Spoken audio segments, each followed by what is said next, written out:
Hello and welcome to some more Star Citizen and a BoredGamer Channel update as we move into November 2019, the month of CitizenCon. It's a slow starting month, but then is likely to be the busiest of the year for not just myself and the channel, but also Star Citizen. October's giveaway winner was Ranshack Gaming. Congratulations, they've won a Carrack. The new giveaway for November is for a Cutlass Black and game package, and I'll also chuck in a 2948 CitizenCon bundle from last year of all the little goodies there as well. I'm clearing out the last of my ships that I had for giveaways that I had on my account and stuff before buying a load of new stuff at CitizenCon and the anniversary sale for the next probable year. With that in mind, I am prepping for CitizenCon. There is CitizenCon merch you can actually pre-order on the CIG website at the moment. There are 3 t-shirts and a shirt available.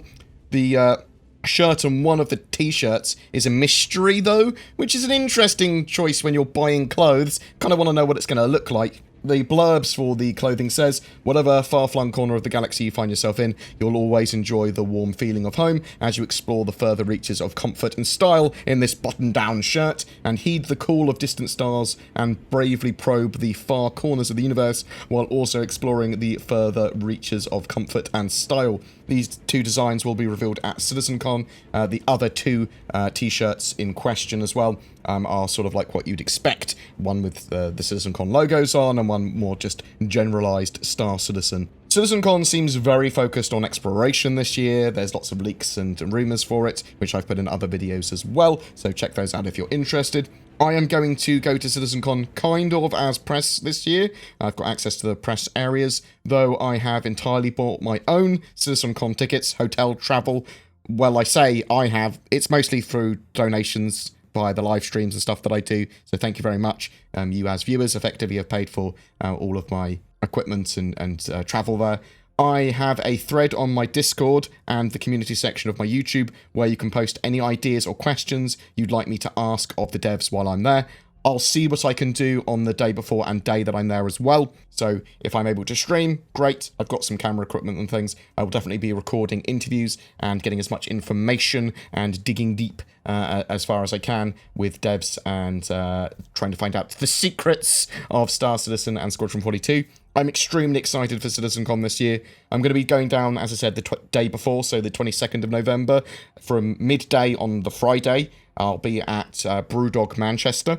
We have arranged that as a venue for people to sort of like turn up and chill throughout the day. Meet a load of other content creators and community members are going to be there if you want to turn up, if you've got nothing else to do. And then at 6 p.m, a load of us are going to the Impossible official bar Citizen. There's a load of other bars in the extreme near proximity of Impossible and Brewdog, which we are all recommending. I'll put links down below, and then you can work out all the information yourself. But feel free to turn up and say hi and have a drink, and we can all chat.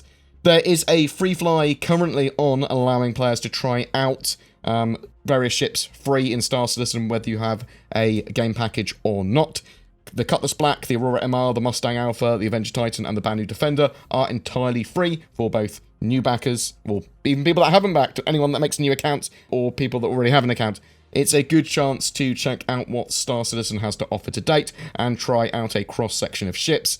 There are discount packages available for new players too. Me and Salty Mike, the artist previously known as Twerk, have started a YouTube series with us starting with starter ships. I love the Mustang Alpha. For him, he's using the Aurora MR.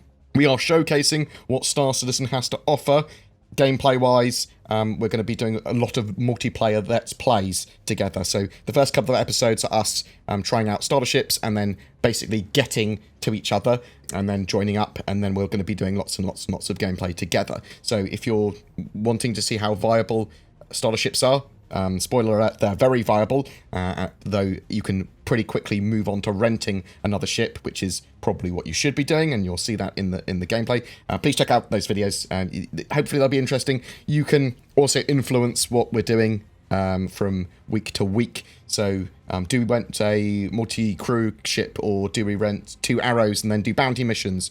Do you want to see one of us go outlaw, or both of us go outlaw? We are planning to show both sides of counter missions in the future as well. So one of us will be a lawful player, one of us will be an outlaw player, and we'll do some counter missions together from both viewpoints and then you can watch whatever viewpoint you want on each of our channels or both channels. That's the sort of stuff. Collaboration with content creators. Woo! There were some Star Citizen stats that came out in an infographic as well, which I'll link down below. It's for the 2019 year so far. The Aurora and Cutlass Black are the most flown ships in the verse. The Arrow has the most confirmed kills in order of most unique players. So the most active countries in Star Citizen. They are US, Germany, France, UK, Canada, Australia, then Russia. This week's Star Citizen Live is focusing on early ship concepts, which might be interesting. Inside Star Citizen had a preview of close combat, force reactions, and things we've seen. So later on today, we should see that Inside Star Citizen episode. I'll get a summary of that up. I have no idea the things we've seen, what that is, so we'll have to wait and see. I am on a holiday for the week coming up, going to our board games convention. I'm starting tomorrow, actually, so on the Friday. And then I'm going to go up to Nottingham to Centre Parks for a private LAN and to play couch co-op games with some of my best friends in the world. There is going to be a few days of disruption on my channel. I'll try to get a few videos ready to go so that I can sort of release them while I'm away. I will be working a lot this Sunday. I'm just trying to get some videos up and cutting a load of gameplay down. Zin is going to be working for me soon as sort of like an editor, but also doing everything that I do and helping me hold the camera and stuff in game. She's going to be there as well when we go to our private LAN. We're going to discuss her contract further while drinking wine. Currently, she's sorting out her pension, so once she's done that, we're sort of done anyway. But that is the thing that I am waiting for. I'm as excited for CitizenCon as I am for Zin starting to work for me, because it's so important for the channel to have someone that's good at editing that's not me. You can see, like, Morphologist's stuff, for example. A great up-and-coming YouTuber. He has really good B-roll and very, very beautiful shots of the gameplay. I am terrible at editing, and I'm terrible at recording beyond what is literally directly in front of me. I'm good at talking about stuff and holding information in my head, but I need someone that can aid me in the prettiness of Star Citizen, which is a huge part of it, I suppose. But, you know, it's more attractive for the channel, and it makes stuff a lot higher quality. And it's also someone to bounce ideas off that, you know, is forced to work with me. There's new Shadow hardware and PC options available as well. So Shadow provide access to high-spec gaming PCs remotely via the internet. This is me shilling for them, by the way, if you haven't guessed.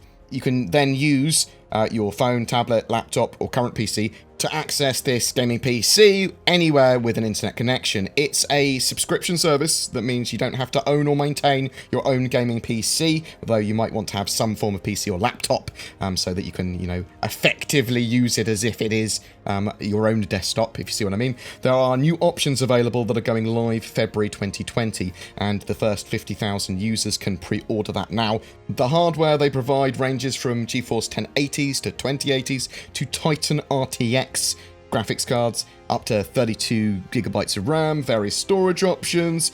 The idea here is to allow you access to 4K and ray tracing gameplay at an affordable price. Mileage does vary a little bit based on your connection. Low latency connections, at least 50 megs, and you're going to have a fantastic time, in my opinion. Even the lower end systems, the sort of like 1080 GeForce stuff, is very suitable for Star Citizen currently. And the top end hardware, well, I'm looking forward to trying the game in 4K with a Titan. So links below to more details, and use the code BoredGamer to get a discount. NordVPN. So, there's been a lot in the news about NordVPN recently. Nord had a data breach in March of 2018 and waited until very recently before confirming that and talking about it, which wasn't really appropriate. It sort of like felt that they'd been caught red-handed, not bringing that information forward.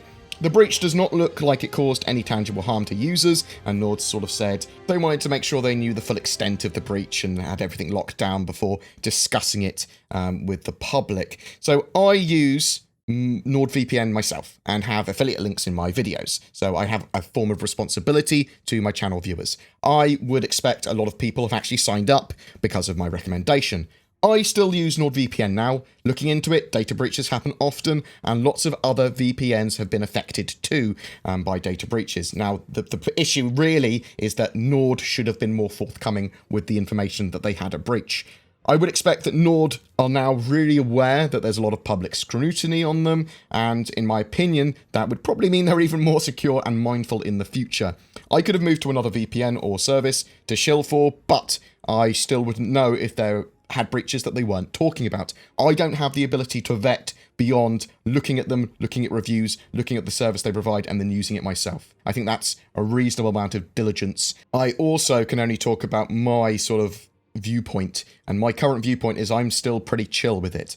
I like Nord's service, it works for me, and that data breach was before I started chilling for them in the first place. I just don't feel strongly enough to move on to something else, which all I would be doing is just moving on to another service, which could also have issues in the future, and then I might just keep on moving, and then it's insincere anyway, because I'm just moving to, well, I want to make money from my affiliate links sort of thing.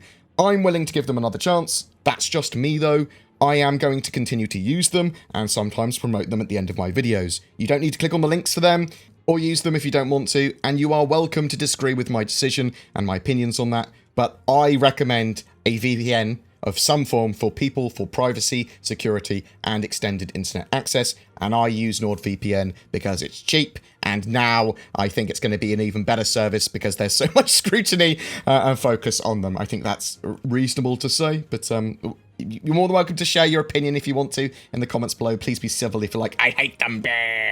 I am doing well, mental and physical health-wise as well. I've lost a few pounds in the good way. I am eating well. I haven't been particularly depressed, though I am pretty tired all the time. I am looking forward to having a few days off, and then CitizenCon though. Oh, very, very, very excited for CitizenCon. Those of you asking about my dad, he does seem to be doing reasonably well at the moment. We are waiting for some more information from the consultant and the results of a CT scan next week. But thank you for all the kind messages. It is very much appreciated. If you have any feedback or suggestions for content, or you'd like me to add some new videos, change the way I do videos, things you'd like to see on the channel, please drop them in the messages in the comments below. Bam, bam, bam, bam, bam. If you want to see me do something at CitizenCon or whatever. You can also further support the channel on Patreon, direct donation, becoming a YouTube member with the join button. My channel is heavily community supported. In fact, I couldn't do it without it. I'd like to give some extra love because of that to Robert Johnston, Cat Astros Mega, Snarky, Gear Khan, Andy Green, Dalamars. You've all supported the channel above and beyond that of mortal men or women, and I will be declaring you as executive producers for the month of November. And thank you very, very, very, very, very much, you crazy, beautiful people. I love you very much. You take care, guys, and I'll see you in the verse.